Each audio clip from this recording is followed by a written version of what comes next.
Hey Orchard Kids, it's Michelle Burns and I'm so glad that you're with me today. I wanted to read a book to you today that's a really great book. It's written by Trillia Newbell and it's called God's Very Good Idea. In the beginning, in fact, before the beginning, God had a very good idea. It was even a better idea than solar panels, the Super Soaker, color TV, chocolate chip cookies, fireworks, the life raft, roller skates, the X-ray machine. God's idea was to make people, lots of different people, who would all enjoy loving Him and all enjoy loving each other. They would all be made in His image. They would all be like mirrors reflecting what God is like. Because God is full of love, they would be full of love too. So God got to work. He made a beautiful world for people to live in. Then He made the first people, a man and a woman. And He said to them, "Be happy, enjoy loving me and loving each other. Have a huge family that will fill the earth and look after the earth and enjoy the earth." God carried on creating people. All of them were made in His image, and all of them were different too. Some were men, and some were women. Some liked reading, and some liked riding bikes. Some had darker skin, and some had lighter skin. Some had curly hair, and some had straight hair. We live in God's world. We are all different, but we are also all the same. Everything you see is different than you and the same as you. They might look different or speak different or play different, but they are all made in God's image, and so they are all valuable.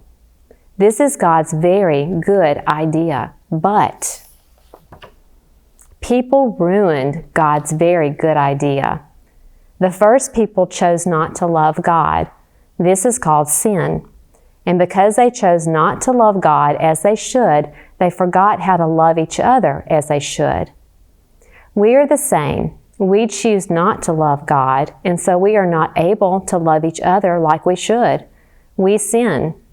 Sometimes we treat others badly because they are different than us. People fight with each other.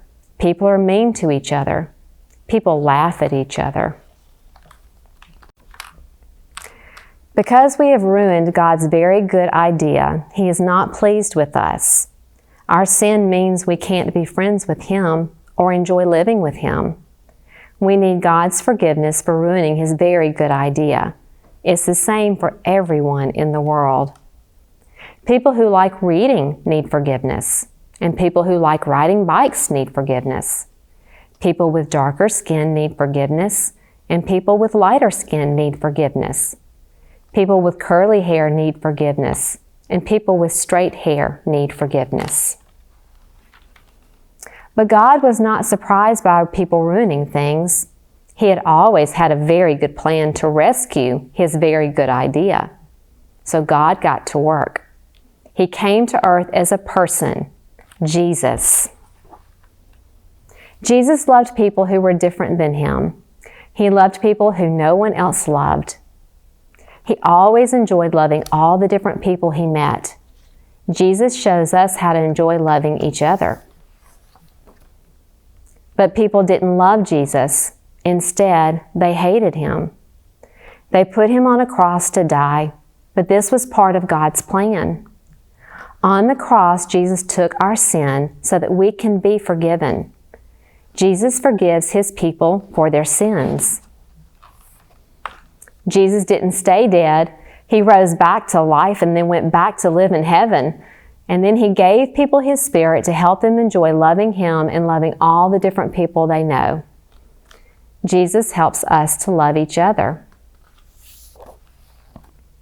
One day, God will finish His very good idea. Jesus will come back and make the world perfect again, and anyone who has asked Jesus to forgive them will live there with their different languages and skin colors. They will enjoy loving God and loving each other. They will enjoy praising God for making, rescuing, and finishing His very good idea. But here's a very, very, very good part of God's very good idea. You don't have to wait till then to enjoy it. Jesus welcomes anyone who asks Him to forgive them. And when Jesus welcomes someone, He welcomes them into His family forever. He welcomes people who like reading and people who like riding bikes. He welcomes people with darker skin and people with lighter skin. He welcomes people with curly hair and people with straight hair. God's family is called the church. Your church friends are your brothers and sisters, your wonderful and colorful church family. You can enjoy loving them and loving God with them. This is God's very good idea. Lots of different people enjoying loving Him and loving each other. God made it. People ruined it. He rescued it. He will finish it. And with your church family, you can enjoy being part of it right now. I am so glad that you joined me today for this book, and I hope that you really enjoyed it. If you have any questions or want to talk about this book, go and find a parent or a good friend to talk to. And remember, Jesus loves you.